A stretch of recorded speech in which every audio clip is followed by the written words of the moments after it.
Raised her as an empress, but his daughter repaid him with a poisoned cup and an executioner's blade. But death was just a reset. Sumo regresses 18 years, back to the very day his tragedy began. This time his betrayer Ruaku has also regressed. She's crying, desperate for his love to fix her future crimes. Sumo looks his future murderer in the eyes and walks away. Instead, he chooses the girl who killed her in the original timeline. He's not raising a daughter anymore, he's building a weapon. With a soul-binding ritual to prevent another betrayal, the real game begins. The timeline is shattering, and the Empress is starting to panic. On the ground is a man bound by chains kneeling in front of the whole court as the woman slowly approaches him. This bloodied and bruised man on his knees is our main protagonist, Sumo, who has already spent an eternity in this world and in the end got betrayed by the very people he trusted most. The classic RPG party betrayal, but with more palace intrigue. And right before him, this absolute unit of a woman is his adopted daughter, whom he picked up from an orphanage as a child, raised her, and gave everything to help her ascend to the throne of the Empress of a whole empire. And also, the very same woman who added spirit-sealing poison to his drinks last night to seal off his powers just so she could execute him for a crime he never committed. The ultimate, I made you, and I can break you power move. Seeing the cold steel of the weapon pointed towards his heart, the man could only sigh, recalling how it was him who found this royal sword for her, but never in a million years thought that same blade would be pointed at. The Empress actually paused for a second, hearing those words as she recalled her childhood. How he always took care of her when she was just a weak, helpless child, and always put his own life on the line to keep her safe when she was not strong enough to protect herself. Recalling those times, the woman felt a trace of guilt in her heart, but it still was not enough to change her decision, because the corrupt Empress DLC had already been installed. So she prepared to execute him in front of all these people. But as a final mercy, she assured the man that after he was gone, she was going to bury him in the imperial mausoleum and offer sacrifices to him every year. Listening to those words and how calmly she said them, Sumo wondered when that sweet and innocent little girl turned into this cold-hearted ruler, the tragic character development arc no one asked for. Before he had a chance to finish that thought, the woman struck, landing the killing blow to end his life. As for the spectators, the sight was so shocking that they were not even able to keep a straight face, and all of them closed their eyes, the collective wince of an audience watching a beloved NPC get perma-killed. Sumo, however, in his final moments, wondered where it had all gone wrong. But despite everything, he somewhat felt at peace because now he knew what he needed to do the next time he opened his eyes. Looking around, he saw that he was inside some kind of carriage, which made no sense. But then the memories from his previous life started flooding back into his mind, and he realized what happened to him. Turns out this was not his first rodeo. He originally came from another world into this world of a novel, after losing his life in an accident where he was given the role of a villain. So to turn his inevitable fate around, he seized every opportunity meant for the male protagonist of this story. Just then he heard a voice calling out to him, asking for his orders. Sumo had no clue what the man was talking about, so he simply asked how long it would take for them to arrive at their destination.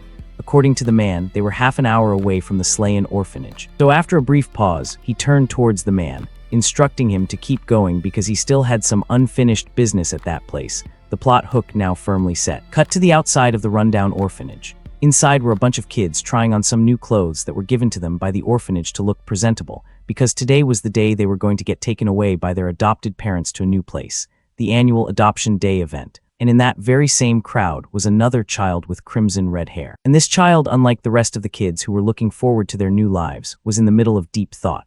And here is where things get interesting. Turns out, after the death of our hero, Ryushui, aka the Empress, was also executed, and somehow her consciousness ended up inside her body from many years ago. The oops, I messed up, time travel DLC activating for the villainous too. Cut back to that time after the death of our hero. Inside the magnificent castle our hero built, the backstabbing Empress was sitting on her throne, flanked by two of her ministers who came bearing some urgent news. According to the two men, their palace was being invaded by the coalition forces, and they were not strong enough to stop them anymore. So they asked the woman to temporarily evacuate the palace for her safety, but the woman knew there was no saving her anymore. So she told both men to leave her alone because she was still waiting for someone to arrive, the stubborn final boss refusing to leave her throne room. Just then the window to the palace was shattered into pieces and in came a person.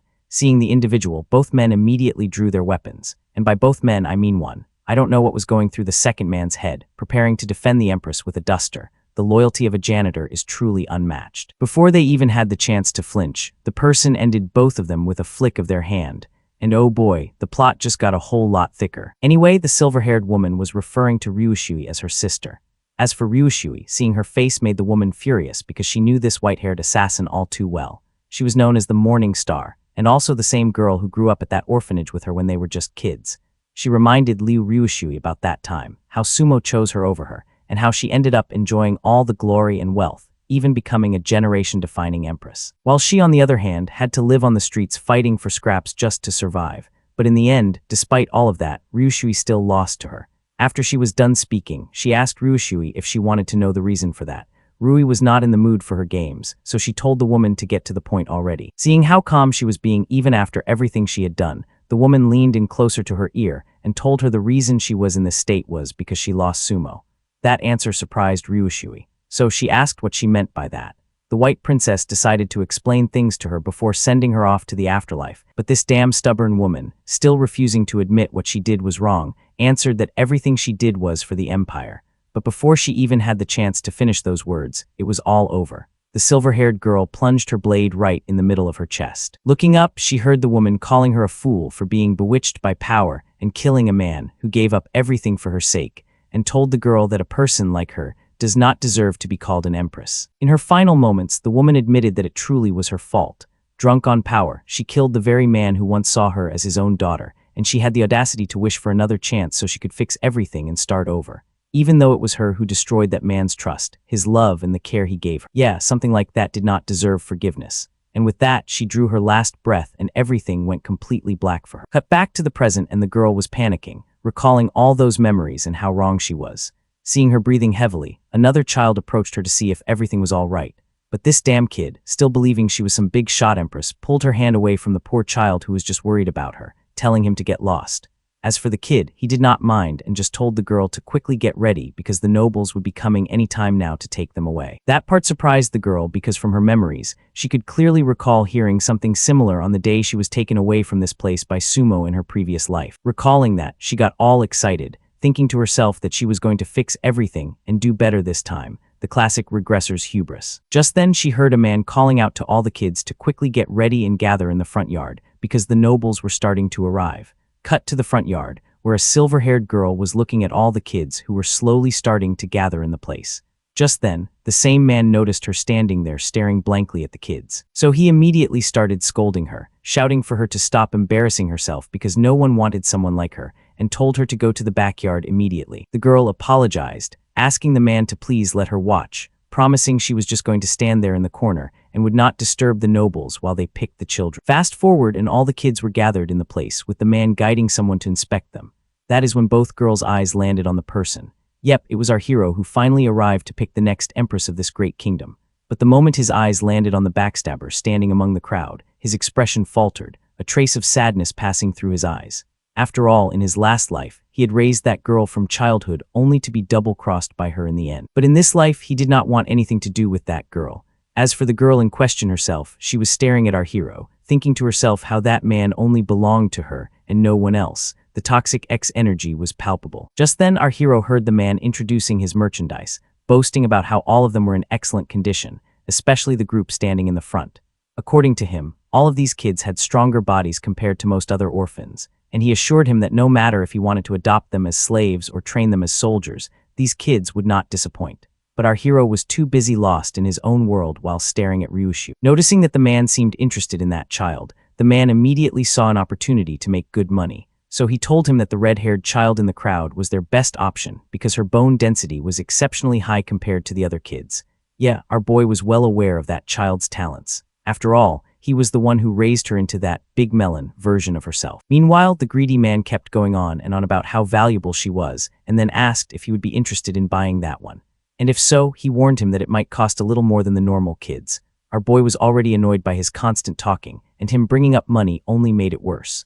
So he glared at the man, saying that money was not an issue for him as long as what he was buying was up to standard, the flex of a player with maxed out currency. Just then his eyes landed on a particular child sitting all alone in a corner, and for some reason he could feel the presence of a formidable foe from his last life coming from that child, and he wondered if he might be mistaken. So he asked the man about her, and why she was separated from the other orphans. The man informed our hero that the child's name was Koyang, and she was the worst one they had because she was too weak for even the simplest of tasks. And seeing how she was disturbing their customer by just being there, the man shouted for her to get up immediately and leave. Man, look at that poor thing. How can anyone be heartless enough to scold her? As for our boy, the moment he heard the man call her Morning Star, he froze because that was the very nickname given to the silver-haired princess from his past life. and cultivated her into becoming a powerful empress. New main character selected. Meanwhile, the girl's eyes were full of tears, but she also knew she had no other choice. So she slowly started getting up to her feet. But instead of going to the back, she ran straight to our hero and latched onto him. In the middle of her sobs, she desperately begged our hero to take her away with him, even promising that she would work hard for him for the rest of her life and would even do anything he asked. As for the man beside her, he was pissed seeing the girl act in such a way towards their customer, so he shouted for her to get away from the man. But since she was not listening, he grabbed her by her hair and prepared to drag her to the back to give her a beating for embarrassing him in front of a noble. But to his surprise, he heard our hero telling him to stop and let the child speak. The man was surprised seeing him standing up for this nobody despite her doing something so disrespectful. But he still did as told and tossed the girl to the ground. And just like before, she approached Sumo and begged him to choose her. Seeing the girl's determination, Sumo asked if that was truly what she wanted, to leave this place with him. The trembling child answered by silently nodding her head. Our hero knelt in front of the girl and gently comforted her, asking if she would be willing to do anything he asked of her if he agreed to her request. The girl answered, yes, as long as he chose her, she was going to do everything for her young master. To that answer, our hero smiled and made up his decision to put his trust in this girl this time and give her everything he once gave to that backstabber. Loyalty quest accepted. As for the backstabber in question, she was wide-eyed, staring at everything in disbelief as our hero chose the very girl who ended her in her past life over her. And nothing made sense to her anymore because this was not how things were supposed to be. It was she who walked out of that door behind that man and not Koyang. Even the fool beside her was shocked because instead of going for the redhead he had picked out for him, he chose a lonely girl who was not worth anything. But still not losing hope, he asked the man if he was only looking for one child because they still had more options. Our boy though did not even bother paying attention to his words and kept walking towards the door. Seeing this, the man raised his voice telling him to stop. To that, our hero asked the reason. Turning around, he heard the man asking him to reconsider because this child was far superior to the one he chose and even possessed some extraordinary abilities. Annoyed by him constantly pressuring him, our hero shot him a glare and asked if he was trying to dictate what he should be doing. That alone was enough to make the man shiver in his pants, so he quickly bowed, apologizing for stepping out of line. But then he saw the redhead bolting past him while calling out to our hero and grabbing him by the sleeve of his kimono. She begged him to take her with him instead. This sudden action shocked the man because they had already offended this man one too many times, and now even this girl was doing the same thing. Koyang herself was scared seeing her acting in this way, and she was afraid our hero might actually change his mind and choose her instead. Before our hero could say anything, the man was already pulling the girl off of him. But then in the middle of all that, our hero actually turned around and took the girl by her arm. Seeing him do that, Ryushui saw hope. After all, she knew this man all too well. He might be hard on the outside, but he was a complete softie on the inside and would never turn away someone who begged him like that. No. After what this ungrateful wretch had done to him, he had no mercy left for her anymore, only rage. So he pushed the girl off of him without the slightest hesitation. This shocked the girl because this was the first time in her life she saw this man acting in such a way, and she did not know what she was supposed to do anymore. As for our hero, he did not even bother giving her another look. He just turned around and started heading out of the place with Koyang. As for the man, not sure what possessed him, but his tone completely shifted towards our hero, watching him choose Koyang. So he told him to stop, after which he told our hero that if he wanted to take that girl, he would need to pay first, and the amount was off the charts, 2,000 low-grade spirit stones. This somewhat surprised our hero, but for some reason, he knew this was how things were going to end anyway, so he refused to pay the man anything. Surprised, the man asked what he meant by that. Without sugarcoating the answer, our hero asked the man what he would do if he refused to pay. Hearing his answer, the man gave the signal and two cheap ninjas appeared out of thin air with blades in hand who were going straight for our hero's head. Seeing the boldness of this man targeting a noble like him, our hero just smirked and gave his own signal. Next panel, and both ninjas got skewered by our hero's carriage driver, Mr. Wang, who made quick work of the two fools, after which he casually tossed their limp bodies towards the man's feet.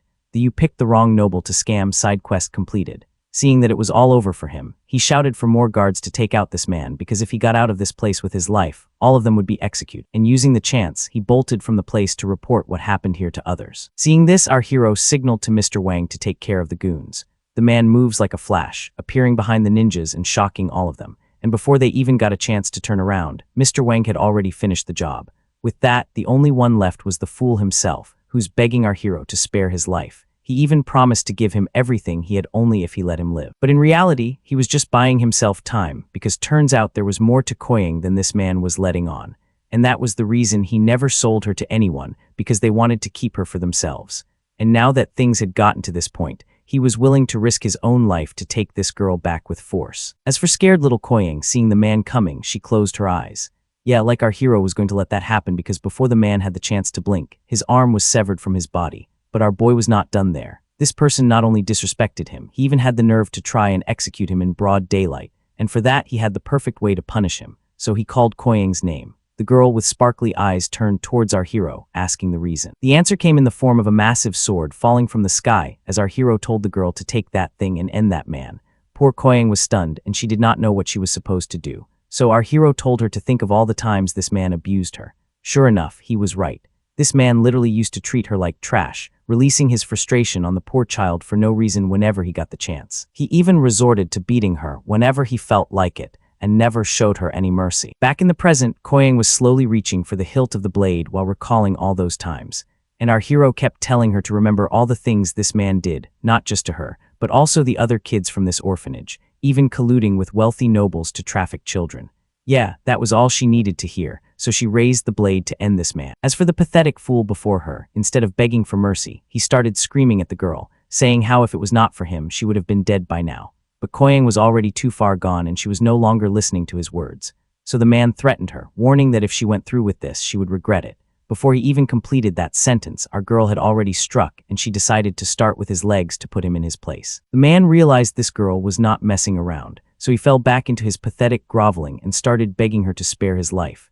Next panel, another sword slash and the man's screams filled the entire place. But that was just the appetizer because our girl was pissed. So instead of ending him quickly, she started hacking all over his body using the blade with non-stop strikes. And just like that, it was all over. So our hero signaled for her to stop because that man was already gone. With those sparkly puppy eyes, she turned towards our boy, showing respect, asking if she did a good job. The answer was yes. And now that they were finished here, our hero took her hand and started walking out of the place while telling the girl that as long as she followed him, no one would dare bully her. Tutorial boss defeated. Companion loyalty increased. But Mr. Wang was worried about the other children, so he asked our hero what they should do about them. Our hero instructed him to send someone to this place later and give them a sum of money and let them find a way to survive on their own. As for the redhead, she was still desperately shouting for our hero to stop. But since our hero was not listening, she decided to escape this place immediately and find some way to improve her cultivation. Otherwise, she would not be able to survive in this world. Rival character route unlocked. Cut to our hero who was back in his carriage and was asking little Koyang if she was hungry. The shy girl answered no, but her stomach said otherwise because it started grumbling right when she said those words. Seeing that she could not hide it, she blushingly told our hero she would not mind eating just a little bit. Yeah, a little. Our hero is a doting father. No way he was going to let her eat just a little. So he tapped his finger on the table and a whole bunch of tasty treats appeared in front of the girl. Seeing her spacing out, he ordered the girl to start eating and she complied. But like I said, he is a doting father, so he got worried she might choke. So he asked her to eat a little slower, reminding her that all of it was prepared for her, so it was not going anywhere. But despite him being worried about the child's well-being, the experiences from his recent life had left massive scars on his heart. He explained that once she was restrained, she would not be able to disobey his orders, nor would she be able to harm him in any way. And if she did, her soul would fly into oblivion. But he was not forcing this on the child, and he gave her a choice. Either she agreed to let him do this, or he set her free and she lived her life as she pleased, and they forgot they even met. But the tiny little girl had already made up her mind about following him, so she reminded our hero what she said back in that orphanage, that she would work hard and always do as he said. So she told him to do whatever he had to because she was not leaving his side. Our hero was pleased hearing her answer. So he placed his hand on her head and told the girl to relax for a bit while he performed the ritual. And within seconds, the ritual was completed and her soul was now bound to him forever. The ultimate, no betrayal, clause in the companion contract. After that was taken care of, he asked the girl to try and punch him. That surprised Koyang, but our hero assured her she was far too weak to cause him any harm. Hearing that, she prepared to do as he said, but suddenly she felt a sharp pain in her chest the moment the thought of harming him crossed her mind. Our hero explained that this was the effect of the restraint he used on her, and warned that if she tried to harm him for real, the consequences would not be as forgiving. Safeguard confirmed. Just then he heard Mr. Wang's voice informing him that they had arrived at the mansion. Getting out of the carriage, he instructed Mr. Wang to arrange a room for her and have someone take her to take a bath. As for him, he was heading out to take care of something. After he was gone, Mr. Wang helped our girl out of the carriage. After which, both of them arrived inside the massive mansion. And the sight left the girl speechless because she had never seen a house this massive with so many servants in her life before. Before they knew it, they arrived inside a room which Mr. Wang chose for her. and the girl did not even know what to say after seeing the size of the place, because it was unlike anything she had imagined. Overwhelmed by everything, she sprinted out of the room while thinking to herself how someone like her did not deserve to live in a magnificent place like this. Seeing her acting in such a way, Mr. Wang asked her to stop.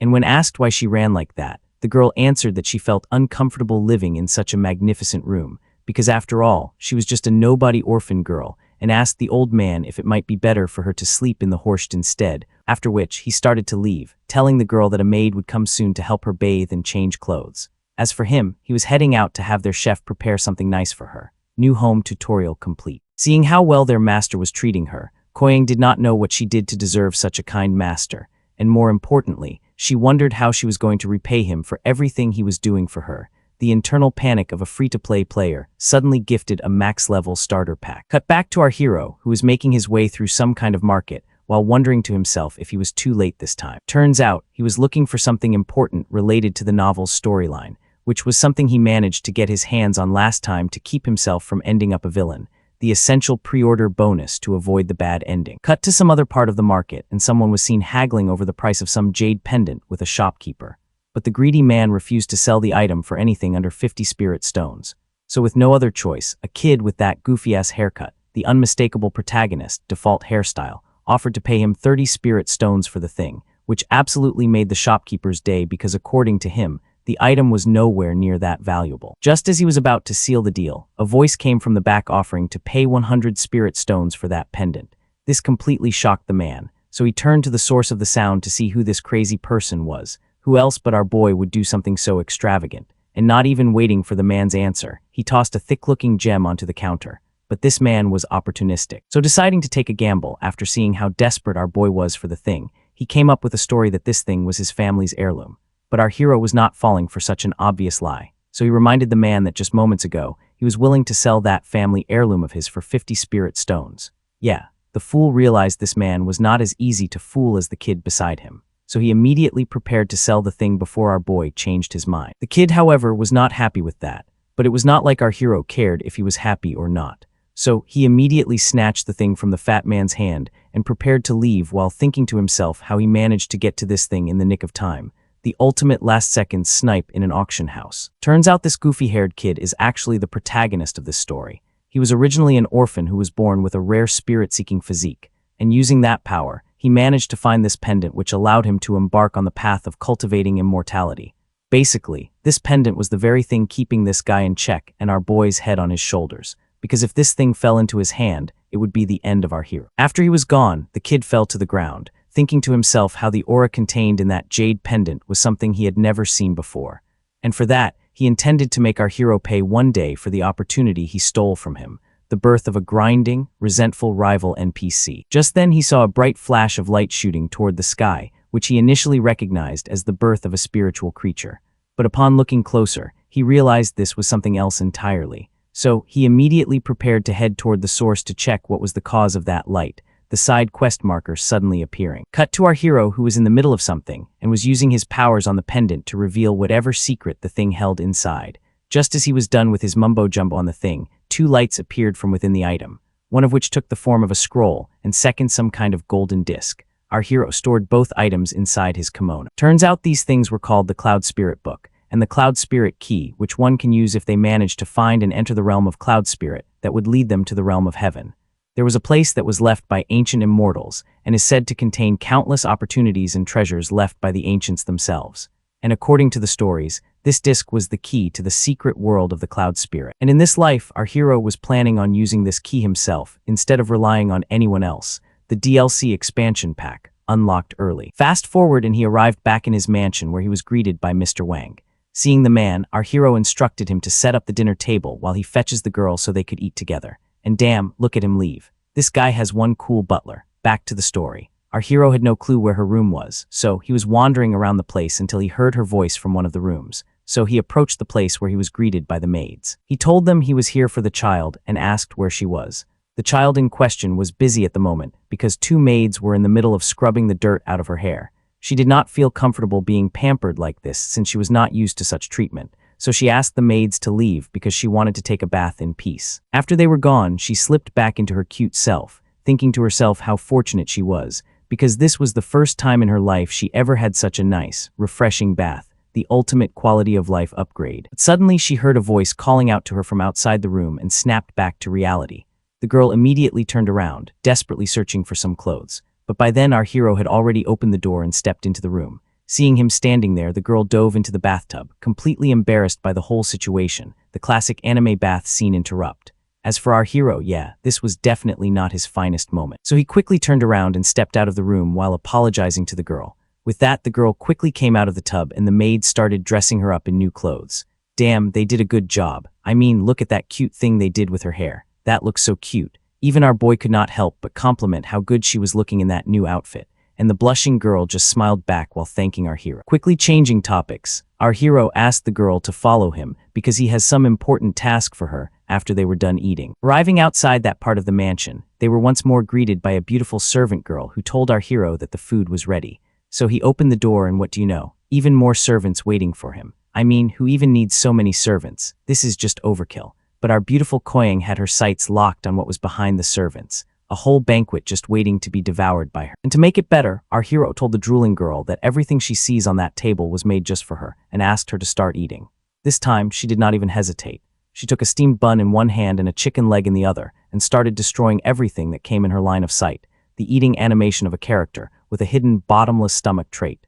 Even the servants were shocked seeing this tiny little thing eating through everything at such speed. And the embarrassed girl was trying to defend herself, saying she does not know what happened back there because she usually does not eat that much. But our hero knew that was bull. After all, he had seen her future self firsthand, and he knew how many calories one would need to maintain that kind of physique. So he told his servant to instruct the cook to prepare 3 meals a day for her from now on, the subscription service for a growing legend. After that was taken care of, he got ready to leave, telling the girl to follow him because it was time to get to work.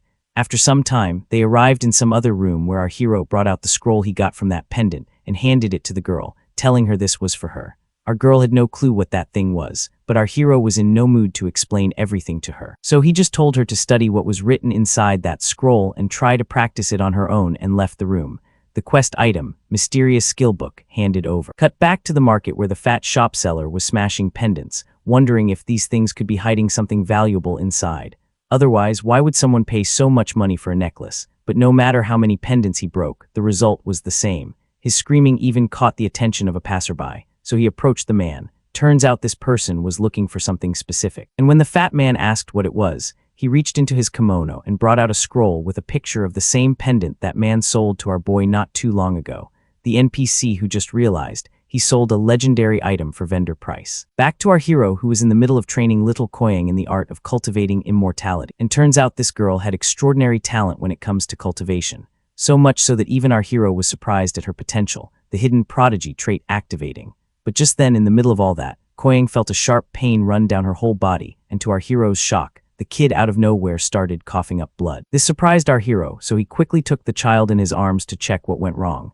Seeing that she was in serious condition, he called for one of his servants, instructing him to call Dr. Kyan immediately. The emergency status effect, chi deviation, applied. Cut to some other part of the city, and the goofy-haired hero had managed to track the location of that light, and it was coming from one of the abandoned buildings. So he quickly opened the door to see what was inside, and what do you know? It was our hero's future headache, Ryushui, in the middle of using her past life's knowledge to good use and increase her cultivation, the power-leveling montage of a regressor. As for the hero, he was surprised to see the sight. So while backing away, he accidentally stepped on a branch, causing the thing to snap. Seeing this, he realized he messed up. Sure enough, in a blink of an eye, the redhead appeared behind him with a wooden stick in hand, asking who he was. The kid was so terrified that he started talking like a damn parrot, spilling everything, even things that were not relevant to the situation. The girl, however, was more curious about his name, Linyi, because she was sure she had heard that name somewhere before. And after thinking for a bit, she remembered a man by that name who visited her in her previous life, claiming he possessed some special ability that allows him to find world treasures and offered to work for her. But back then, Sumo, for some reason, stepped in and stopped the man, and that was the last she saw of that individual. Back in the present, she was doing some weird cultivation thing to act cool in front of the kid, while wondering if this kid could be that same Sumo from that time, and if so, he could prove valuable for her. So after thinking for a bit, she calmed down and asked the kid if he was willing to travel with her for a while. But the kid, knowing this girl was troubled, decided to slip out of that place before something bad happened to him and apologized to the girl. the companion offer rejected due to high perceived danger level. Cut back to our hero, who was standing beside Dr. Kyan, as the man explained that this girl, despite possessing the Tian Li mysterious body, had a very weak constitution. That weakness was also the cause of her constant hunger, because her body needed far more nourishment than normal, the lore dumped for a unique character class with a debilitating debuff. After explaining the situation, he handed our hero some medicine to help alleviate the defects in her body. However, he also warned him that in the future during cultivation practice, she would need to endure immense pain. After which, he got up and prepared to head out. But just before stepping out of that door, he told our hero that there was a chance to cure her condition permanently. When asked how, the man explained that if he could obtain ancient immortal grass, jade muscle, and bone grass, he might be able to completely heal the girl's illness using those materials. The fetch quest for legendary healing items initiated. After that was taken care of, our hero thanked the old man for his time and bid him farewell. After they were alone, he called out to the girl, saying he knew she was awake. Hearing that, the girl immediately got up, telling our hero not to worry about her, promising she was going to work hard to practice cultivation. But our hero refused to put her through that again, reminding her that her body was far too weak for such a thing, so she would only end up suffering needlessly. But the girl was not listening. So in the end, our hero just gave up and told her to get some rest in the meantime, because tomorrow they would be going on a trip together. And before leaving, he brought out a pouch, telling the girl this thing contained pollen that can alleviate some of her pain, and handed the thing to her, telling her to take it whenever she felt discomfort, the consumable painkiller item acquired. Fast forward to the night, and Koyang was giggling while staring at the gift she received from our hero. Not sure what she was thinking, but she is too young to be thinking about men just yet.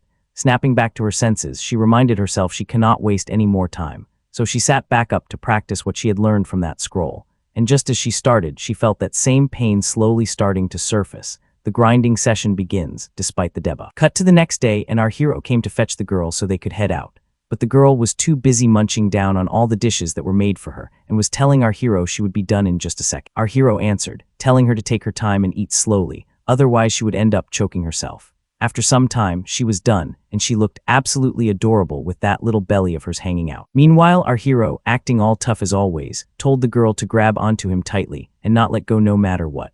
Before she even had the chance to ask what he was talking about, he had already leaped out of the place with poor Koyang hanging by his clothes, screaming as tears of terror streamed down her face, the unskippable fast travel cutscene with motion sickness. Fast forward, and they arrived at the Jade Dragon Mountains, where our hero revealed he brought her here so they could search for the items they needed to cure her illness. And not even looking at the poor girl behind him who was completely exhausted from all that flying, he told her to get ready because they didn't have time to waste. But just as they were about to move, Koyang heard a strange sound from the back and asked our hero if he knew what it was. Well, whatever it was, it had massive teeth and a nasty personality. Yep, a massive saber-toothed tiger, and the thing did not even waste any time. It was hungry, it saw food, and it pounced at both of them. Seeing the thing, Koyang immediately pushed our hero out of the way to save him from the creature. As for herself, she was not left with enough time to move out herself. And seeing those massive claws flying towards her, she just closed her eyes, accepting her fate. By the time she opened them again, our hero had already taken care of the beast, and the thing was reduced to nothing but bones.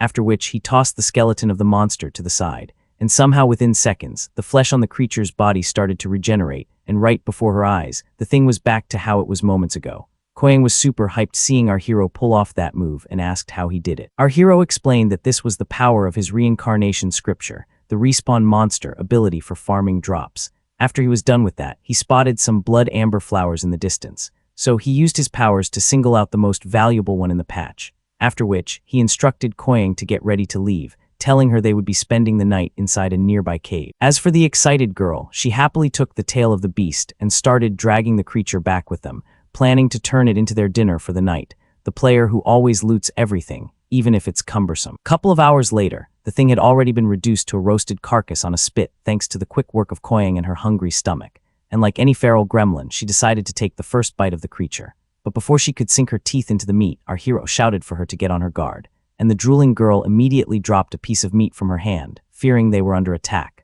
Looking out of the cave, she noticed some individuals gathering around the area. So she asked our hero if he knew who these people could be. Our boy was not sure himself, but what he could tell from their appearance, these people belonged to another sect. But it was strange for anyone to come to this place because the area was extremely dangerous, especially at night. So it made no sense for people to be gathering on this mountain at this hour. As for Koyang, turns out she was not as pure-minded as I thought because she immediately put two and two together and figured these were probably couples who came out here under the moonlight looking for privacy. Cut to another part of the mountain and Ryushui was seen hiding behind a tree while also showing concern about the people running around the whole place.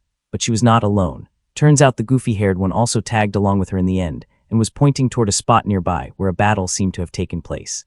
It was the same spot where our hero had taken care of that massive tiger, which was now resting inside Koyang's stomach. But Ryushui was not concerned about the battle part. What puzzled her more was the fact that someone had already taken the blood amber flower, just like some of the other artifacts she was after, and that got her wondering who this person could be. Realizing it was a race against time, she quickly turned around and started running to the location of the alchemy furnace to get that thing before anyone else and start with the elixir she needed.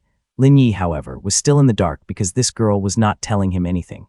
So he asked her to wait, but like always, the girl just gave him a glare, telling him to go and find her some treasures. And if he was afraid of doing that, she suggested he stay out of her way and stay here for the night. The guy, however, was worried about her safety, so he tried stopping her. Cut to the next morning, and Koyang was slowly opening her eyes as rays of sun hit her face.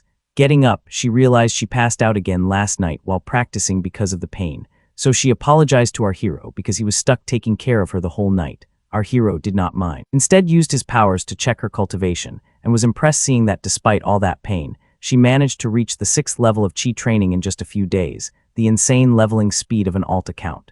But he also warned the girl that from here on the training was going to be even more painful. So he asked Koyang if she was sure she wanted to continue cultivating immortality with her condition.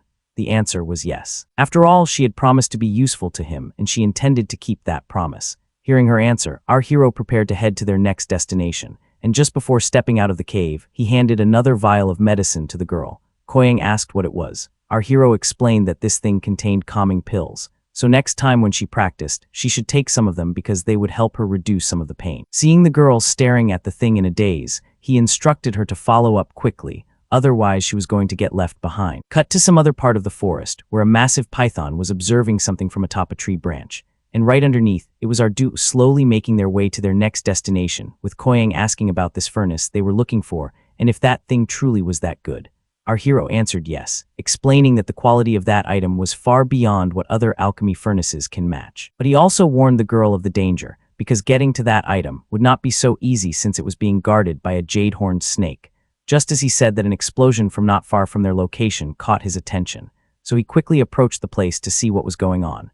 And what awaited him there had him surprised because that same hero of the story was taking on the jade-horned snake for some reason. And it made no sense because following the plot of the story, that kid should not be anywhere near this area, the NPC wildly off script. Meanwhile, back in the fight, the snake managed to land a powerful hit on the kid, sending him flying back towards the ground. Getting up, he looked at the entrance of a cave nearby and wondered what was taking them so long. By then, the snake had already lunged towards him with its massive jaw open to devour him whole. With no other choice, the kid decided to get serious and take out this thing before it was too late. So he quickly picked up his blade and leaped towards the head of the giant serpent. But the creature was smarter than he thought because it intentionally gave the kid that opening to attack only to swat him back with its tail. And the impact was so strong that he went flying back into the distance while crashing through several trees in the process. But despite getting hit so hard, somehow he was still alive, the protagonist plot armor barely holding. But the snake was getting ready to change that. And just as it was about to sink its fangs into the hero's body, our hero appeared in the middle to save the kid from the monster. The creature itself was surprised seeing the appearance of another individual in its territory. On top of that, it sensed that this person was far more dangerous than the kid, so it got ready to use its full power to take him on. Witnessing the creature using spiritual power, the hero was terrified because monsters capable of using spiritual power were extremely rare and dangerous. Next panel. A massive explosion covered a considerable amount of the area, and by the time it was over, the whole place was reduced to dust and smoke with the creature grinning at its victory. But to its horror, it heard a voice amidst the smoke, asking if this was truly the full extent of its power. Seeing that it was our hero and he was unscathed, both of them were left speechless. As for our boy, he was done playing games, so he prepared to show the creature what a true monster looks like. Realizing that it was no match for this man, the creature quickly turned around to flee the area, but it did not know that our hero had already stationed little Koyang just for this possibility. And as soon as she got the signal, she activated her ability, and a massive wall appeared in front of the monster, blocking its path. But her strength was no match for the monster, so it immediately counterattacked by launching its scales towards the wall, and the projectiles shattered the massive thing with ease. As a result, Koyang, with no way left for her to block, was forced to take the full brunt of that attack. As for the monster, it decided to grab a quick snack before heading out and lunged at the dazed girl. Just as it was inches away from her, a massive hand manifested out of thin air, swatting the thing to the ground and restraining it. This was one of our hero's abilities, and it did more than just restrain enemies. The thing also acted as a bomb, and it exploded, sending chunks of the massive creature all over the place. Just as quickly it was over, and our hero was standing there with the creature's inner core in hand.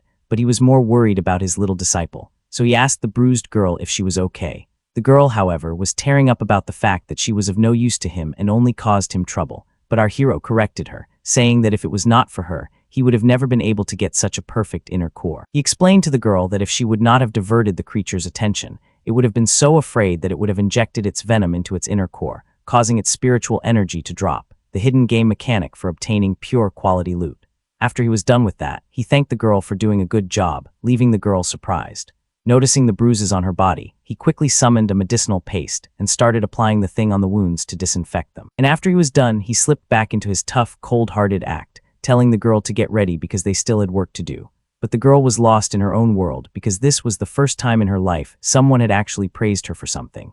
And let me tell you, she was extremely happy about the feeling she was getting by being praised, the plus 100 loyalty notification popping up. As for the fool hero, he was still conscious and getting up. He recognized our hero from the market who stole his pendant, and that had him furious because he was getting in his way again. Realizing he might get in trouble if he got spotted by this man, he quietly turned around to leave. But our hero was not about to let that happen, so he blocked his path asking where he was going without even thanking the one who saved his life. The boy, stunned, tried to come up with an excuse, but he was not able to. Seeing him panicking, our hero got straight to the point and asked where his companion was. Hearing that, the kid knew he was screwed, so he quickly came up with a lie, telling our hero all of them left him behind and ran away when that snake showed up. Our boy realized something was fishy, but instead of pressing him further, he asked about the monks who he saw running around the place last night and if he had seen any of them in this area. The kid answered yes and pointed to the opposite direction, telling him they went that way. But our hero was not a fool. He knew this kid was trying to stall for time, so he started walking up to the cave. Sure enough, he was stalling because inside that cave was Ryushui, who was still looking for that furnace. With that, our hero arrived inside the cave, and after walking for a bit, he noticed the stench of blood in the air coming from a particular direction. Arriving at the place, his eyes widened in disbelief, seeing the sight before him because that part of the cave was littered with the skeletons of humans. Walking around, he noticed some of the belongings of the people and realized that these were the disciples of the Leland sect, which made no sense because that was a very small sect with members with extremely low levels of spiritual realm. And that got him wondering why they would come to the territory of this snake, the lore implying a hidden faction quest. But ignoring that, he started going through the pouches on the ground. And after looking around, he found the item he had been looking for. Just then he sensed movement nearby, so he quickly stashed the thing inside his ring to check who it was. But even after searching the entire section of the cave, he was not able to find anyone. Just then, he heard Koyang scream, telling someone to let her go. Realizing the girl was in trouble, he immediately ran out of the place to see what was going on. Little did he know someone else was watching him from behind one of the rocks, and that someone was not happy with how things turned out for them.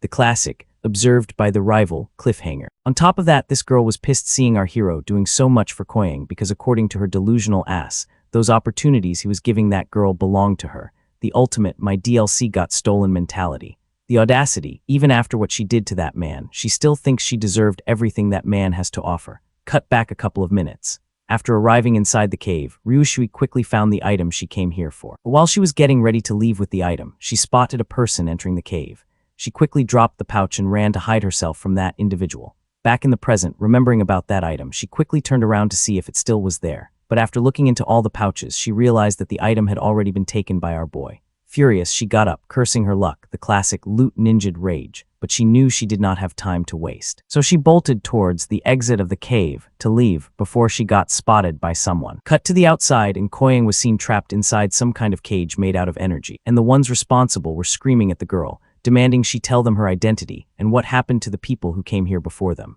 But since the girl refused to answer, the bastards started attacking her instead, the interrogation minigame with violence as the only dialogue option. Trying to buy herself some time, she asked the men why they were doing this because she did not know anything about the ones they were talking about. One of the men pointed out to their leader that they could sense the aura of those people coming from the cave, which meant all of them were already gone. Hearing that, the man turned back toward Koyang, asking about the person who took out the snake and where he was right now. So basically, he was telling the girl to snitch on her master. Yeah, good luck with that, buddy. Furious, the man grabbed her by her neck and lifted her up in the air, demanding she tell them everything she knew. Otherwise, he threatened to end her.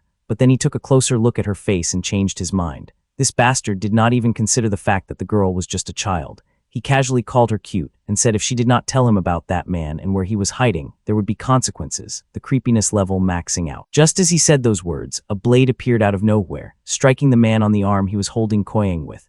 Next panel and the fool was screaming like a banshee, staring in horror at his arm as blood sprayed everywhere like a broken fountain. As for Koyang, she dropped to the ground, hitting her head in the process. But something like that was not enough to keep her down, so she quickly got back up to stand her ground against the men. As for the men, all of them turned to the one responsible for doing that to their leader and saw our hero calmly walking towards Koyang. Reaching the cage, he used his powers to free the girl, and with almost no effort, he broke the spell.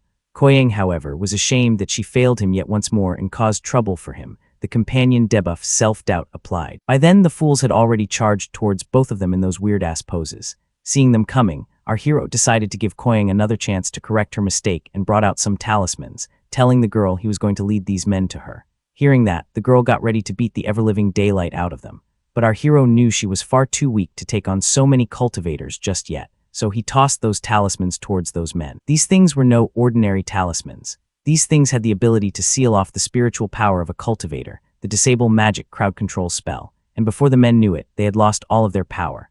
As for Koyang, oh boy, the girl was looking forward to what was about to come for the bastards who bullied her moments ago. But our hero instructed her to leave one of them alive for questioning, and she had no objections to that as long as she could let loose on the rest of them. With that, she leaped into the air with her spear in hand, doing that helicopter move. Next panel. Bam. Heads were seen rolling all over the place. I know this is a dangerous world and all, but I'm starting to think our Chad might be a bad influence on this girl. I mean, look at the expression she is making while slaughtering enemies, the bloodlust of a happy golden retriever given a sword. Next chapter, and she was seen dragging the man back to our hero for questioning, and like he was a sack of trash, she tossed him right at our boy's feet. Oh man, what did this girl do to this man? The poor guy is completely knocked out after the beating he took from the girl's hands. Like I said earlier, our boy might be a bad influence on her, because she even robbed all the men she just took out, the looting habit of a true RPG player. Or maybe it is just her because our hero did not show any interest in those bags of coins and told the girl she could keep them for herself. Turning his attention back to the man, our boy prepared to end this quickly so they could head out for their next destination and threw some kind of magical energy towards the man. Just as the thing connected, the man jolted up, panicking, asking where he was. Our hero, though, just told him two things. He asked questions and the man answers. And the first question was, what's his name? Seeing his face, the panicking man remembered what happened and asked who our boy was and why he was taking out his fellow disciples. Apparently, that was not the answer to our hero's question. So he turned towards Koyang, signaling her to make this man talk. Koyang was looking forward to this, so she summoned her spear. And this time, she was planning on chopping off something precious to this man, hoping that might be enough to make this pig squeal. Apparently, just her glare was enough for the man to start spilling everything. As he told our hero that his name was Yuzi, and he was a disciple of the true transmission of the Thunder Mist sect. Our hero asked about his sect and what they were doing in this Jade Dragon Mountain. The man answered they were searching for the legendary Cloud Spirit Realm. It shocked our hero so much that he grabbed the man by his collar, demanding he tell him who gave them the information about the Cloud Spirit Realm. Terrified, the man told our hero they received this information from an elder of the Green Vine sect, and when our hero asked how that elder came to know about that thing, the man did not have an answer. Annoyed, our hero tossed the fool to the side. But the man knew what was going to come next, so he quickly got up and begged our hero to spare his life. Yeah, like that was going to happen. He laid his hands on his precious disciple, so there was no way he was walking out of this place with his life. Although he did thank the man for providing him with this valuable information before reducing his body into ashes. The classic, thanks for the info, now die, villain move. As for Koyang, the girl is starting to scare me a little now. She's not even flinching watching a man getting torched to death right before her eyes.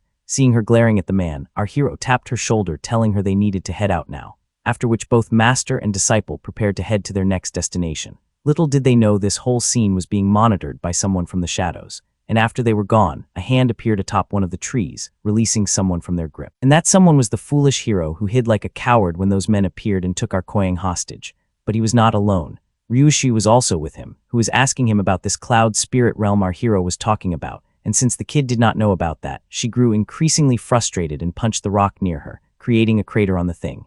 This even scared the hero, but the girl had had enough of constantly losing to our hero. So she shouted for the kid to get off his butt immediately because they were leaving, and her plan was to follow our hero for now and see what he does, hoping she might find something about this so-called cloud spirit realm that way. The the stalker strategy of a desperate ex. Fast forward and it was already nighttime with our hero, using his powers on the furnace to create the pills he needed for Koyang.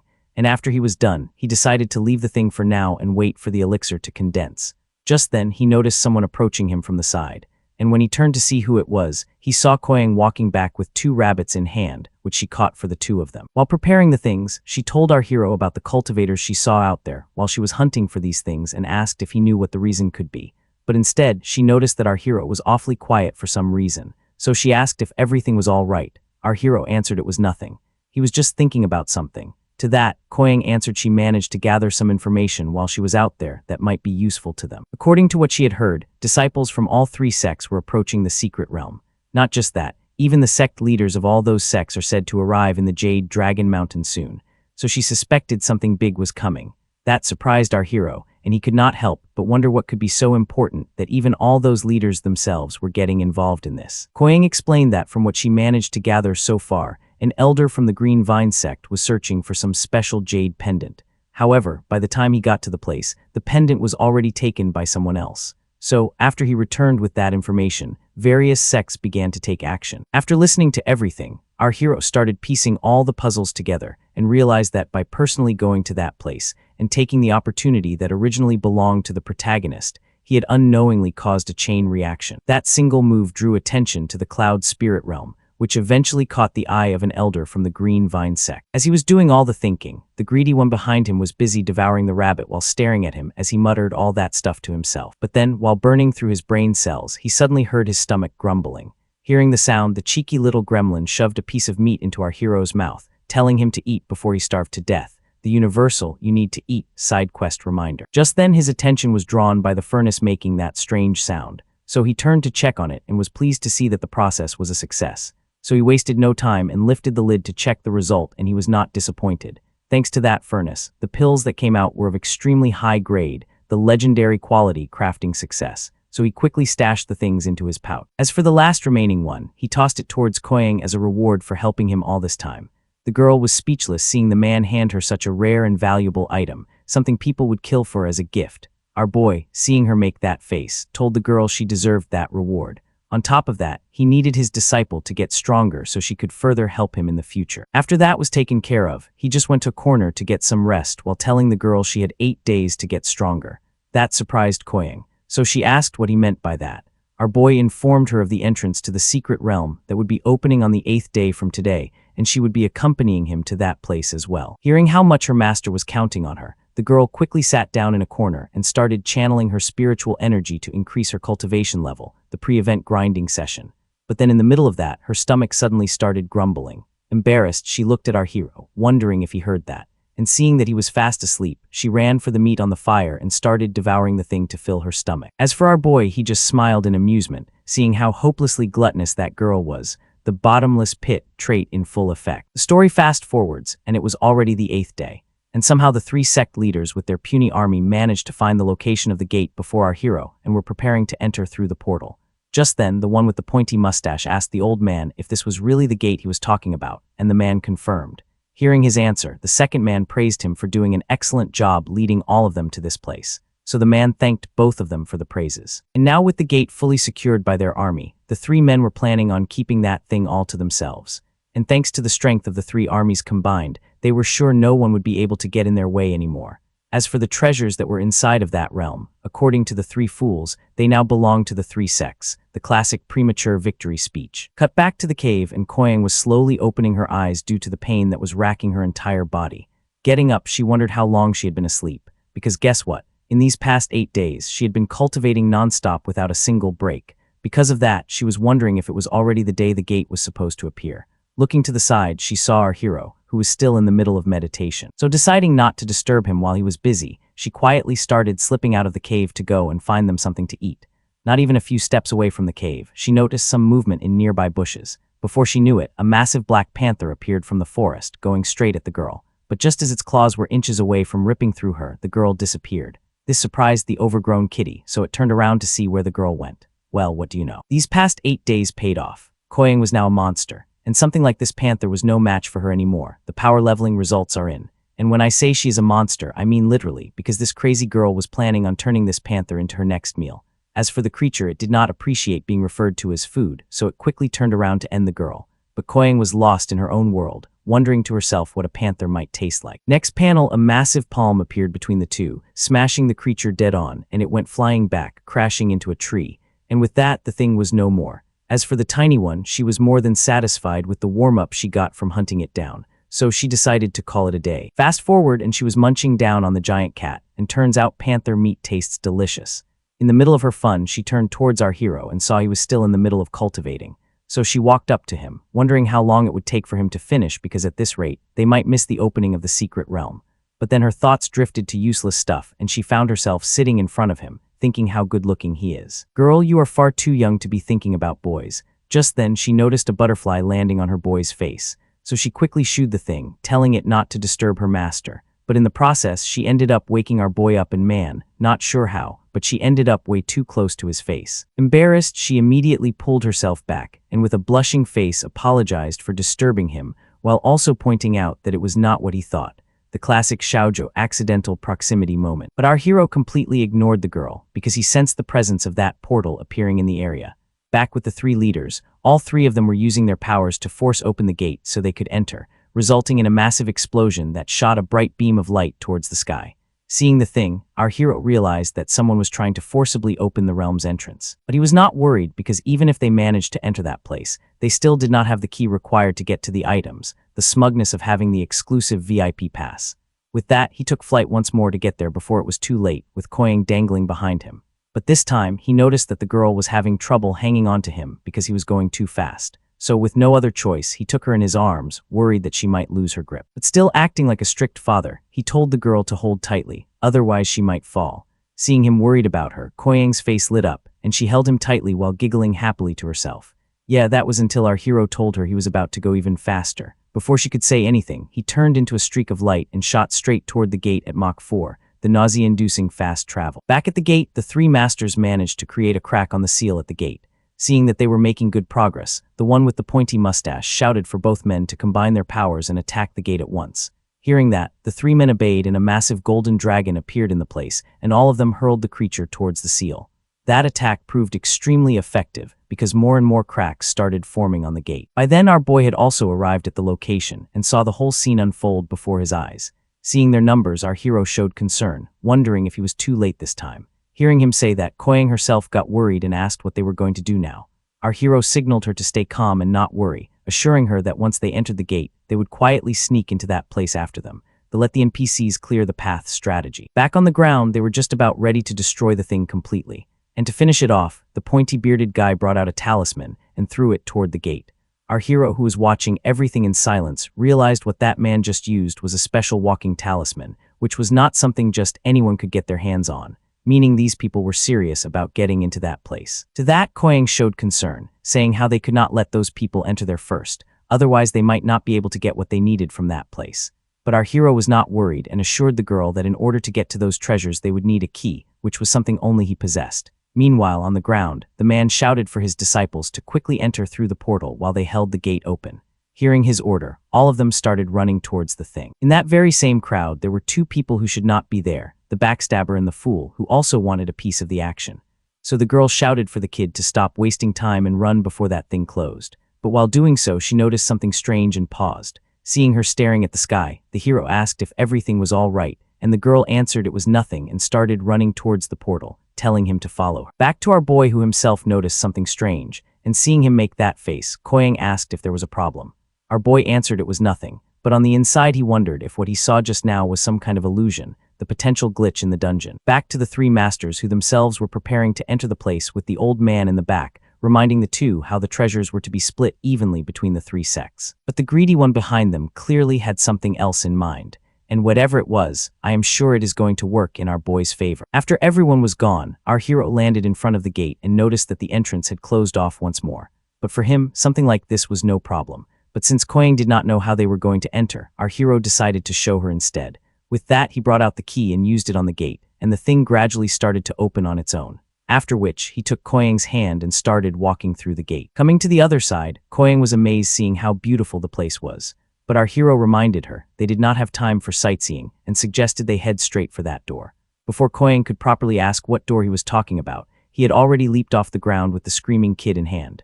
And while flying, he informed the girl that this place consists of 9 levels with each door serving as an entrance to the next level. And luckily for them, he just so happened to know the location of every door on each level, the ultimate dungeon map hack. Fast forward, and they were hiding from the other sect disciples who were running around the whole place looking for the gate that would lead them to the next floor. But our hero knew it was going to take them some time to find the first gate. So before going to the next realm, he decided to make a few stops and pick up a few things along the way. So he told Koyang to keep up. As for the panting girl in the back, he did not even notice that he almost suffocated the poor thing to death. After some time, they were done gathering up what they needed and arrived in a massive plain. And after walking for a bit, our hero asked the girl to come closer because there was something he wanted to show her. Turns out it was the door they were searching for. Our boy explained that all the doors in the secret realm are hidden in such places, but he noticed that the girl was not even paying attention. And when asked what was going through her head, he heard the girl pointing out why anyone would put a door in such a ghostly place, and commented that whoever designed this cloud spirit realm was a weird person. Yeah, but the thing was that weird person was standing right before her, and he did not appreciate the comment. And to make it worse, the girl did not stop at weird. She kept going, pointing out how he must be gloomy with far too much time on his hands to be coming up with such stupid ideas. Yeah, that was it. Our hero snapped and flicked the girl's forehead, telling her to stop saying nonsense. After which, she turned around and told the girl to stop wasting time and follow him. Coming to the other side, Koyang saw a completely different landscape because for some reason, this part of the realm was a desert with sand stretching as far as the eye could see. Just then, a powerful gust of wind came rushing in, launching sand into the girl's eyes and almost carrying her away. So our hero quickly grabbed her hand, but he knew this was no ordinary wind, so he immediately took the girl by her arm and leaped back. Sure enough, a massive centipede-like creature appeared from the very spot where they had been standing. But this thing was not our hero's opponent, rather Koyang's. So he instructed the girl to get ready because this was her opportunity to grow stronger, the assigned mob grind. By then, the massive creature had already lunged at both of them. But before it had a chance to attack, 2 massive hands appeared, swatting the thing. It was our girl, and she was not done with the creature and immediately prepared to attack. Cut to the first realm of the place, and Lin Yi was pointing to a direction, telling Ryushui he could vaguely feel the presence of a treasure from that location. But since he was not sure, the girl got annoyed and smacked him on the back of his head for wasting her time. But ignoring him, she told the kid to forget about that since she wanted to get her hands on something much more important which she was sure was nearby. This surprised the kid, so he asked how she was so sure. To that the girl did not know how to tell him it was because her master once told her about that item, the very same master she killed with her own hands. And damn, I'm not sure how much time passed in this world, but she's grown a lot. Anyway, remembering him made her extremely irritated because she was sure that while she was wandering around aimlessly in this place, that man was probably out there somewhere enjoying his time around that Koyang. Tears and all, but I'm still not changing my mind. She deserves this, but Lin Yi was starting to get concerned about her because she kept acting in such a way and wouldn't tell him what was bothering her. After some time, they arrived at a location where that item was supposed to be, but to her shock, someone had already got to it before her, the empty loot note of despair. Cut back to Koyang, who was finally done taking down the massive monster and was exhausted from all the fighting. Just then our hero tossed some kind of plant into her hands, telling her to eat it. Turns out this was the very same herb Ryushui was looking for, and this thing was no ordinary plant either. It was an immortal herb, and this was not the only thing our boy bagged while making his way to the gate. There were several other items as well, but he did not have time for all that. So he told the girl to eat that thing quickly because it was far more useful to her at the moment. Back to the first floor, and Ryushui is pissed, and in her frustration she punched a crater on the ground. Looking around, she wondered if it was our hero who took the thing, but it made no sense because she was sure they were the first ones to come to this place. So how could he beat them to this location? As for Lin Yi, the kid was circling around the girl, waving his hands and trying to get her attention so he could ask what was going on. Unfortunately for him, he might as well have been a ghost because the girl did not even bother acknowledging his existence. And then he made the dumbest mistake of his life. He poked the girl's cheek. The girl snapped at him, asking if he had a death wish or something. Before he had a chance to explain himself, she was already on top of him, landing punch after punch on his face while screaming at him to go and find the door leading to the next level. Desperate, the kid screamed for the girl to stop, promising to do as she was saying as long as she let him live. Whoa, what is going on here? Am I sensing a ship about to sail because these two are blushing and hard? Cue the awkward romantic tension BGM. Back with Koyang, the girl was once again taking on another giant monster. And this time, it was a massive scorpion with an extremely hard shell covering its whole body. As for our hero, he like always was on the sidelines pointing out all the mistakes the girl was making, the backseat gamer commentary. But Koyang was too busy trying to dodge all the incoming attacks from the creature. and the thing having multiple weapons was not helping either because she was not able to keep up with its speed. Realizing that things were getting out of hand, she decided to take a gamble and hit the thing with everything she had to try and finish this fight in one go. Thinking that, she swung her fist towards the pointy stinger of the scorpion, and the attack proved extremely effective because she easily managed to shatter its tail into pieces. And with its only defense gone, she was able to land a punch right in the middle of the creature's head. Just as she got in range, she shouted something called Cloud Spirit Soul Shatter. And the giant creature got buried into the ground with a massive explosion, rocking the whole area. Turns out her gamble worked. But instead of praising the girl, the idiot behind her told the girl that was a reckless move. And of course, that irritated the girl because instead of saying she did a good job, this man was pointing out something she already knew, the classic mentor, you could have done better speech. And her bleeding hand was not helping her mood either. Well, that's all for today, folks. I hope that you enjoyed it. If you did, please leave the video a thumbs up. And if you want to know what happens next, hit the subscribe button. In that instant, the ground shook. A massive poisonous scorpion burst out from the sand. Its venomous stinger rose in the air. A chill ran through Qiang's heart. Her hand was already gone, and she hadn't even sensed the attack coming. She used her spiritual energy to forge a spear. But the beast's strike was so powerful that her defense shattered in an instant. Death was upon her. Then a bright flash lit up the entire desert. The scorpion froze midair, then exploded into pieces. Sumo stepped forward in his white robe. His voice was now gentle. Good job. He flicked his fingers, and Qiang's broken hand instantly reattached itself, bone and skin. After thinking for a moment, Sumo led her deeper. Guided by memories of his past life, he passed through glowing mineral veins and easily opened the door to the third layer. Qiang followed behind him, but as soon as she entered, she froze. Before her lay an endless sea of flowers. Someone who had only seen blood and war in her past life. This scene was beyond even a dream. She unconsciously murmured, "How beautiful." Sumo immediately covered her mouth. "Hold your breath. Stay alert." He used his spiritual energy to create a protective layer. His face was serious. This flower field was not what it seemed. In just a few moments, he understood why. Phantom fragrance flowers were deadly poison to most creatures, but for those seeking poisonous chemicals, they were an invaluable treasure. Qiang's eyes sparkled with amazement, but then her stomach growled loudly. She stood there, bowing her head in shame. Sumo sighed softly. "The door to the fourth layer is in the middle of this field. We'll rest there, and you can eat." Far away on the first layer, the alliance of the three sects was still trapped in struggle. 2 hours had passed, yet they hadn't found a single door. Elder Lager shouted, "You useless fools. 2 hours and not a single door found." The disciples began to mutter nervously. "Elder, this area is endless. Finding a door here is like finding a needle in a haystack." Finally, the head of the Lay sect exploded. "If we can't find it, we'll use that method." The other elders stiffened.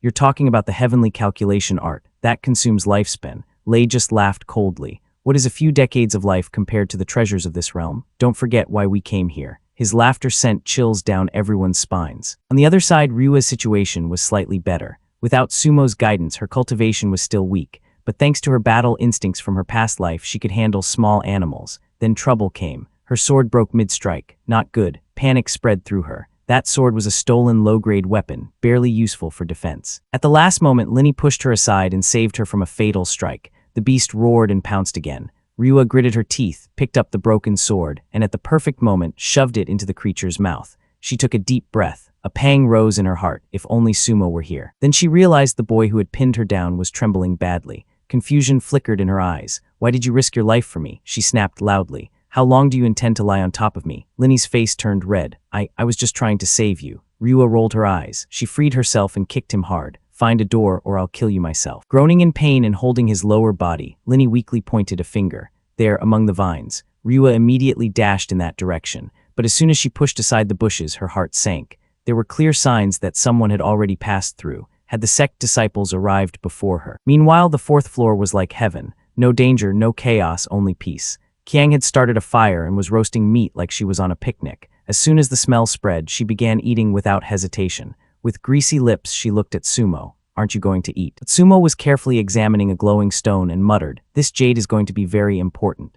Qiang said while eating, "Isn't this the one you picked up from the second floor?" Sumo nodded. The Supreme Spirit Transformation Jade can turn ordinary spiritual weapons into true spiritual artifacts. He placed the stone in her palm. She blinked at it. "So, have you decided how to use it?" Her eyes sharpened. "Yes, I have an idea." On the other side, on the second floor, Ryua and Linny were struggling against a horde of beasts. Their battle echoed throughout the area. With a flash of her sword, Ryua felt her strength slowly returning. The lost power was coming back, but the number of beasts on the second floor was far greater than she had expected. She and Linny had been trapped here for days. Suddenly, Linny pointed toward the center of the desert. There's a massive surge of spiritual energy there. My fate sense is pulling me towards something. Ryua narrowed her eyes. That light. Is it a door? Linny shook his head. No, not a door, a treasure, and a huge one. Ryua immediately dashed in that direction. No more waiting. As soon as I fully recover my strength, you'll be begging me to come back. On the fourth floor, the campfire crackled slowly. Kiang sat beside Sumo, cultivating, but within moments her eyes widened in shock. Blood burst from her lips. Once again, her flawed body had turned against her. She wiped her mouth with trembling hands. I've endured far worse pain than this. This time I won't let my lord down.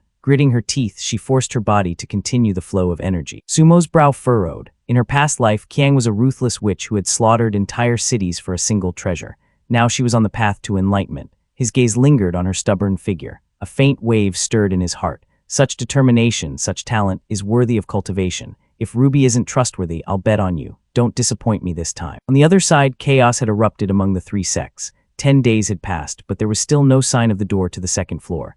Elder Tang Shan roared, useless. Now we have to use the secret art. Elder Tong raised an eyebrow. Calculating the second floor just for the fortune of the seventh floor will cost 10 years of lifespan. Elder Tong shuddered. 10 years, that's madness. The sect lord just laughed coldly. This is a divine secret realm. The rewards inside will be invaluable. You have to lose a little to gain something. The price will be heavy. Enough talk, begin. The three released their divine arts. The sky trembled. Finally, the long-hidden door shimmered into view. At that same moment, Kiang's eyes slowly opened. She felt a power shielding her. Turning to look, she understood. Sumo had protected her Danshin. Warmth spread through her heart. The dawn light fell on Sumo's beautiful face. She found herself staring at him as if hypnotized. Sumo came out of his meditation and said, "You have reached the third level of the spirit gathering realm. Let's go to the fifth floor." She nodded excitedly. Then her cheeks flushed slightly. "Before that, can I eat a little more?" Meanwhile, Ryua had reached the center of the desert. She crouched behind a large rock. Her heart sank. A desert dragon lizard was prowling the area. An old memory surfaced unbidden.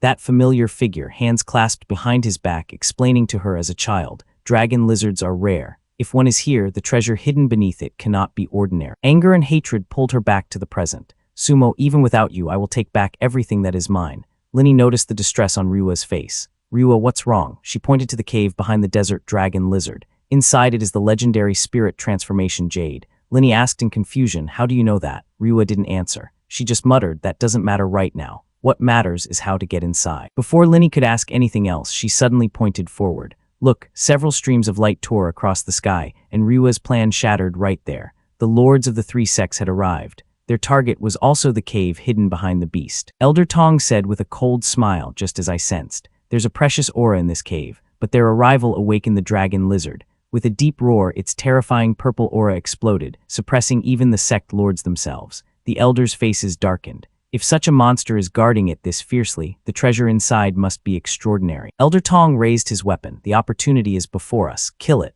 Dozens of cultivators advanced, weapons gleaming. Damn it, we can't let them get it first. Linny was about to run when Ryua pulled him back. He stumbled and fell straight into her arms. He didn't even get a chance to enjoy the moment. Ryua immediately kicked him away. "I just didn't want him to get there first." He groaned in pain. Ryua ignored him. Her eyes remained fixed on the battle. Don't underestimate that beast. Meanwhile, Sumo and Kiang had entered the fifth floor. Kiang stood frozen in awe. "Lord, what should I be careful of here?" Sumo's answer was calm. "Just stay close to me." He quietly took her hand. Her heart began to race. But instead of fear, warmth spread through her chest. She would prefer to stay with Sumo forever. Suddenly, thick fog spread out, swallowing everything around them. The rocks disappeared from view. In the haze, Sumo's figure began to blur. Kiang gripped his hand tighter. Panic rose within her. "My lord, you're still here, right? What is this?" His voice echoed steadily. "It's a fog formation. One wrong step and you'll be lost forever." Her fingers gripped his hand even tighter. Sumo hesitated. Breaking it by force would exhaust him greatly. But he remembered the way, perfectly clear from his past life. "Just hold on to me," he said, and began guiding her through the shifting mist.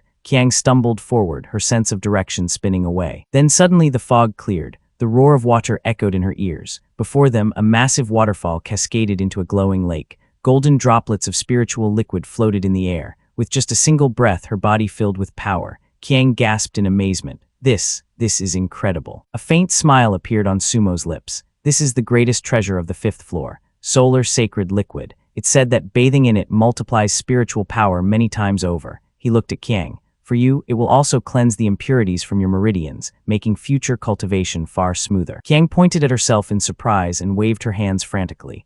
"No, my lord, you should take full advantage of it." Sumo laughed softly. "Using it alone would be wasteful. It won't affect the outcome if you come with me. Kiang's face turned red in an instant. Was he saying that they would bathe together in this spiritual lake? Her heart began to pound wildly. On the battlefield, the desert dragon lizard let out an ear-splitting roar. Dozens of cultivators fell from the sky in agony. Even Ryua coughed up blood under that pressure. Ryua, are you okay? Linny asked in panic. She forced a smile. I'm alive. Then in a cold voice she said that was from miles away. If we were closer, we'd be ash by now. Cold smile appeared on her lips. This is the perfect opportunity. Using the concealment technique I learned from Sumo, I can hide our presence. The cave is empty now. This is our chance. Minutes later, she stood before a glowing green gem. Fire blazed in her eyes. It was the spirit transformation jade, the same rare treasure that Sumo had risked his life to obtain for her in her past life. With it, she had seized the throne. She reached out her hand, but the jade turned to smoke and vanished between her fingers. She gasped, What's happening? Back in the solar sacred liquid, Sumo and Kiang were cultivating together. From a distance, Ryua saw a glimpse of Sumo's figure within the glowing lake. Her cheeks grew warm. It was a good thing there was a spiritual veil around him. Then determination settled in her eyes. She sat down right there and began to cultivate. After warning Ryua, Sumo also entered the lake. The exhaustion of the past several days weighed heavily on his body. This was his chance to return close to his former power. He swallowed a spirit gathering pill. Fierce energy surged around him. Power erupted toward the sky. Then it quickly condensed. Within just a few hours, he had broken through within the spirit realm. Though he was still far from the peak of his past life, he was now considered among the top powers of the Xia dynasty. But then something felt wrong. Kiang, who should have been in the southern part of the lake, was nowhere to be seen. Sumo rushed over in panic and saw her sinking. Her delicate body couldn't withstand the intense power of the solar sacred liquid. She gritted her teeth, trying to endure, but blood burst from her lips and her body sank deeper. Sumo leaped in and pulled her into his arms. Golden veins glowed on her skin. Sumo's brow furrowed. What's happening to her body? On the second floor, Ryua was boiling with rage. Someone came before us and left an illusion here. She gritted her teeth. Linny's suspicion deepened. She's not telling me the whole truth. Is there someone else in this secret realm? Suddenly, the cave shook violently. Outside, the dying roar of the desert dragon lizard echoed, and its massive body crashed to the ground. Linny grabbed Ryua's hand. That means the sect succeeded. Their people will arrive any moment. Ryua hesitated but didn't pull her hand away. The two squeezed into a narrow crack. Ryua whispered, maybe in the chaos, we can slip out. But before she could finish the sentence, 3 terrifying auras loomed at the entrance.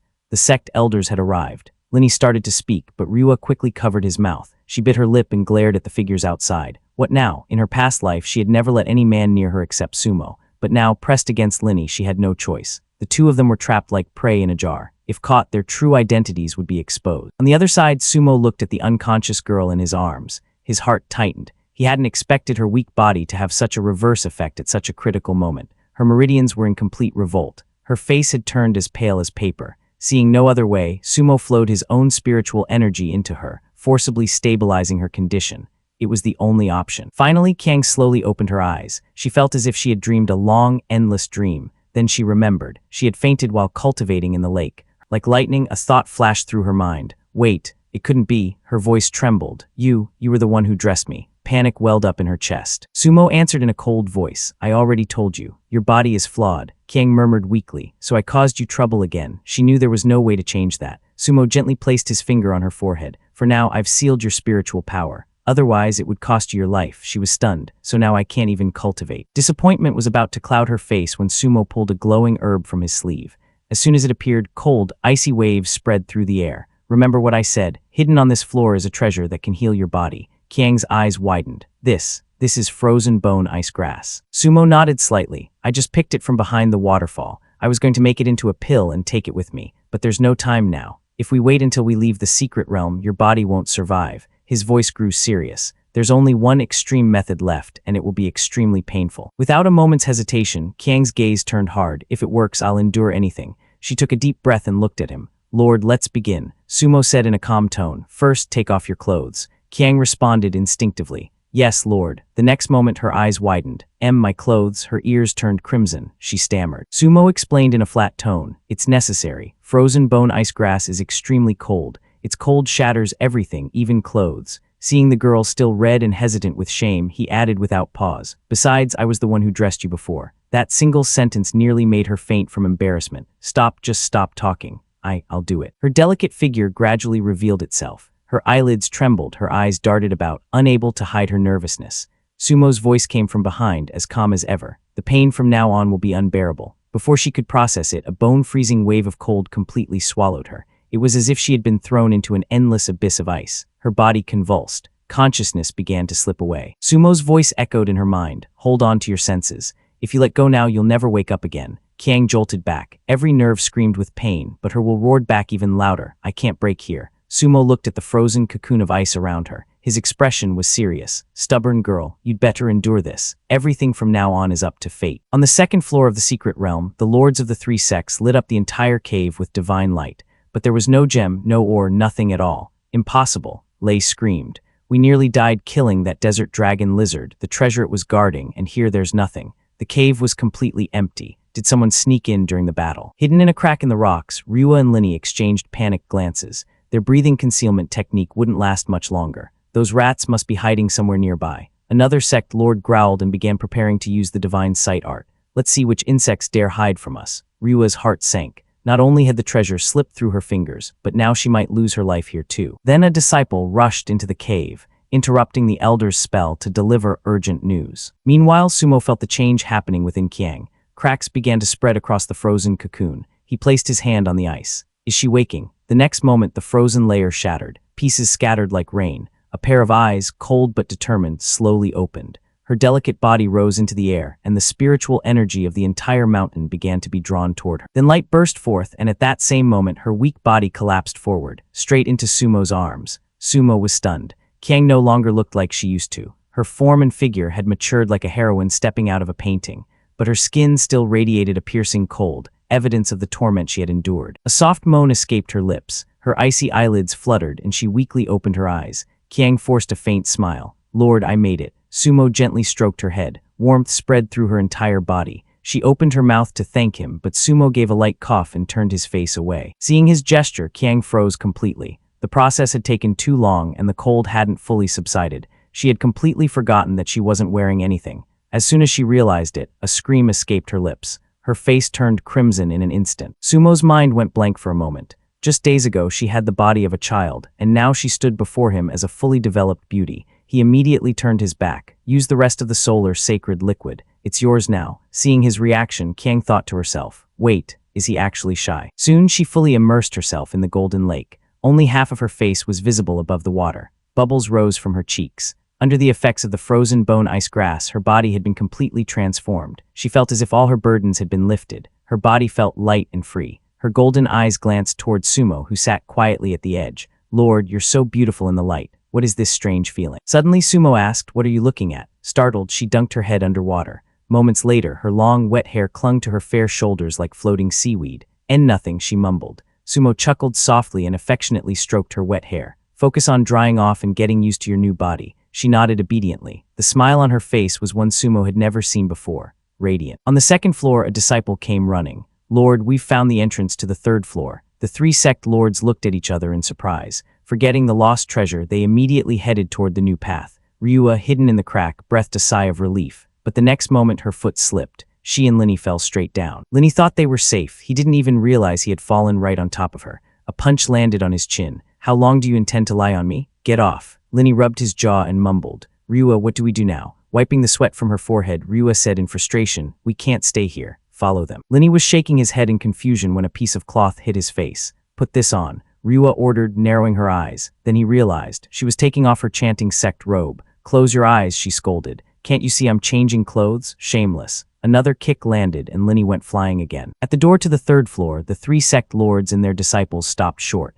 Instead of danger, a shining sea of flowers spread before them, completely different from the terrifying descriptions in the ancient texts. The crowd began to relax. Something was wrong in the air. Elder Lei said in frustration, forget this. First, we need to find the door to the fourth floor. The next moment, the disciples around him began to fall one by one. Everyone shuddered in fear. Several people started attacking each other. Elder Tong's face turned cold. These are illusion fragrance flowers. Poisonous. Cover your mouths quickly. But it was already too late. They had already inhaled too much of the poison. Lei, snap out of it. What are you doing? He couldn't even finish the sentence before another elder also attacked. Stop this madness, Shan shouted. Finally, the three elders retreated, injured and disheveled. Elder Li gritted his teeth. Bring out the treasure you've been hiding. Another elder added, yes, don't hide anything now, or we'll all die here. The white-haired elder reluctantly took out an amulet, pure jade amulet. It can dispel any seal or poison, but I only have this one." He hesitated. Another elder snatched the amulet away. "Then use it. Half of our disciples are already dead.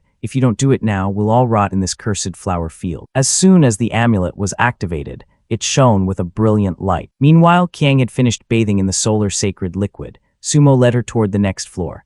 As they climbed past the waterfall, Qiang's eyes widened. A massive demon tree lay dead below. That creature was at least at the spirit realm level, yet it had been killed. Then she understood. Sumo had fought this monster when he first entered the spirit realm, just for her. That was why he looked so exhausted when he returned. "Lord, I can never repay this kindness," she said firmly. Sumo just glanced at her lightly. Actually, he had only tried an old technique from his past life. He hadn't expected it to destroy the demon in one blow, but the strain on his energy was far greater than he had imagined. "Let's go. The door is that way. From the 6th floor onward, there will be fewer dangers and more treasures and opportunities." On the 4th floor, hundreds of sect disciples lay on the ground, gasping for breath. According to the texts, this floor should have been safe. "Finally, we can rest a little," someone said wearily. But their true goal was still the solar sacred liquid on the 5th floor. As the crowd moved forward to recover their lost power, Ryua, hidden near the entrance, peeked out. Solar sacred liquid. The name stirred old memories within her. She remembered when she was a child, Sumo had mentioned it.